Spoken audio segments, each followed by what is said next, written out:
Hi, this is Bowen Cairns, and you're watching coverage of Papa 14. This is the Classics 1 semifinals, and we're about to see the very first game of that semifinals on Gator, a 1969 Valley game with zipper flippers. Check out that blue button right in the middle. It's marked number 2. The player hits that button as Derek Fugate goes right off the button right at the beginning of the ball. It zips off the flippers, as you see here, and it allows the player to just let the ball come to rest right on them. Makes the game, I don't know if I would say more skillful, but certainly a little slower paced. This game has 5 buttons. The blue button in the middle, number 2, will zip the flippers up. The red ones on the left and the right, numbered 1 and 3, will unzip the flippers. And the yellow one, including the number 5 that Derek just got, and then the 4 towards the right that he just hit there, also count as buttons that must be hit. If the player can get all of 1 through 5, they'll open up a gate on the right-hand side for a 500-point bonus, and there's additionally a gate up the top that can be earned. That gate is open now. So what Derek is trying to do, nice save off the right out lane there, is to hit the 2 buttons that are red, or get the ball up into the bumpers at the top and try to push it through that lane that's marked in yellow at the very top of the game. But he has pretty much unlimited time here, and when the flippers are zipped up, the only way the ball can drain is through the out lane. It's going through the bumpers now, back down. There's not a lot of bumper action on this game. And another nice save on the right out lane. One thing that zipper flipper games tend to do is have much longer ball times, as we see Derek continuing to push the ball up into the bumpers. It's actually a pretty good point scoring strategy. For every bumper is worth 10 points, and every hit off of a button is worth 100 points. Even that right there. So there's the number 1. The flippers are unzipped. This is danger territory. And a really nice combo there. Derek hit the 2 to close the flippers up. Hit the 3 to unzip them while also opening the gate, and then reflexed it right into that gate for a 500-point bonus. Just beautiful play there as he's in trouble there, and then hits the number 2. Nice graceful shot there. Not sure if it was intentional, but it all counts. And if Derek would get his head out of the way, we might be able to see what he's doing. But he's hit the number 1, which unzips the flipper, and that came out of the right out lane again there. I think that was just the momentum of the ball. He zipped it back up again. And he's got all those buttons tackled again except for the number 3 on the right. That 3 will unzip the flippers, but it'll also open the gate. As before, he can push the gate open. The gate at the very top is also open, so if he can get through that top gate, he'll get 500 points right there.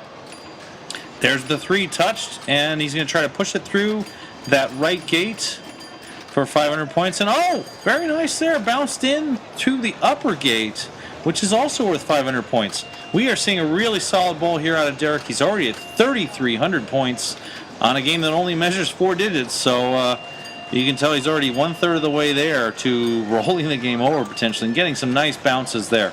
That blue button zips up the flippers again. He's back in the same situation we saw him at the top of the ball, and a really nice backflip there through the gate, number 6. He's only got 1 more to go on the right. What you saw there is Derek shot the number 6, and he's got the 3. He's got the entire set again. So can he get a 3rd completion on 1 ball? That is extremely rare on this game, considering how difficult it is to hold on to the ball when the flippers are not zipped up. He's getting some bumper action here, getting some 10s, looking for 100 there. And we'll see if he can push it through for another 500-point award. This is a long period of time with and a little slap save there, very pretty. Can he get it to go through the right here? In any case, regardless of what happens here, Derek has played an amazingly strong ball 1, and it gets it to get out of the. I thought he had that through there, but he doesn't, and drains the ball. Really amazing play. 4,899 for ball 1. Here's Josh Sharp, perennial contender at Papa. He is a great classics player, and we'll see how he does with this game. Nice glancing off of that number 2, gets the flippers zipped up at the beginning, and 1 unzips them. So he wants to get that 2 again if possible. Backhands the 6, and through the gate.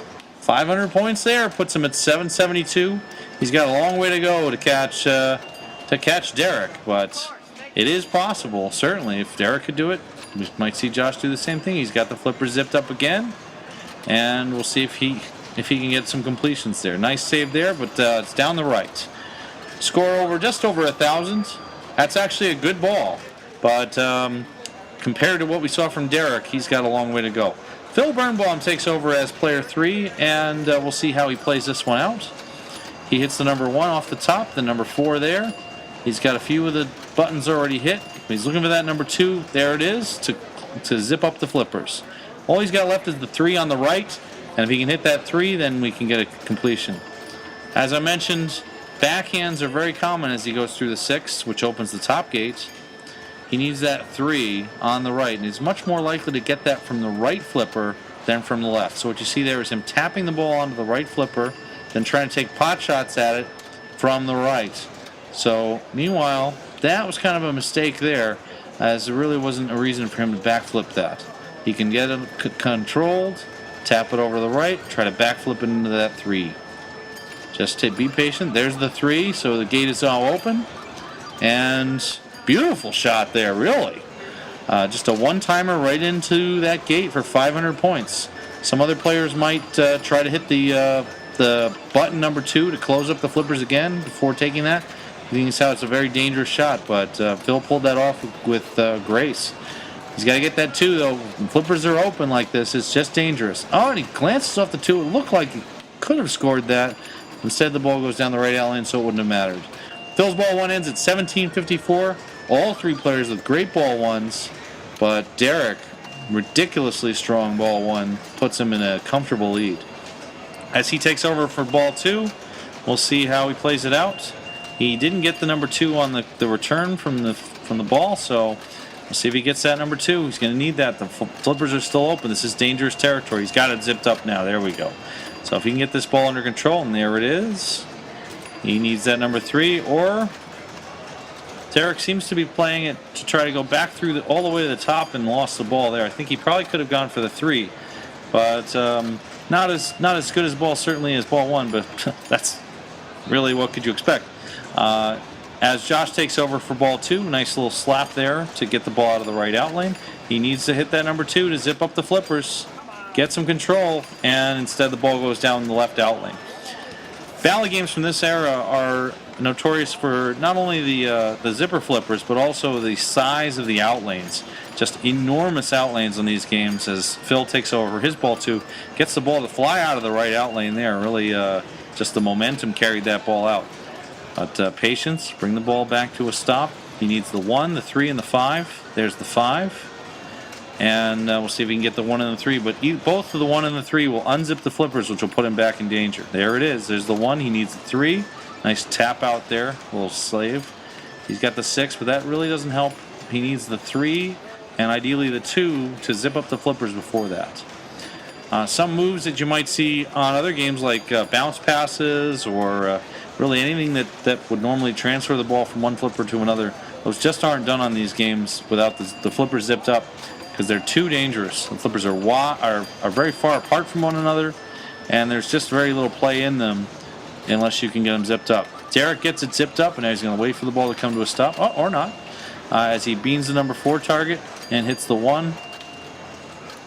Derek, a very fast and loose player, and sometimes it causes him a little trouble, but in this case, he's played that style into a really strong performance. 6,000 through 3 balls, as Josh Sharp takes over for his ball 3. This is a 5-ball game. Electromechanicals at Papa 14 are played to 5 balls, and that was just an unlucky break there. He hit the 2 button, closed up the flippers, and the ball said, I'm going directly to the left out lane. There is absolutely nothing a good player can do about that. Phil takes over his ball 3.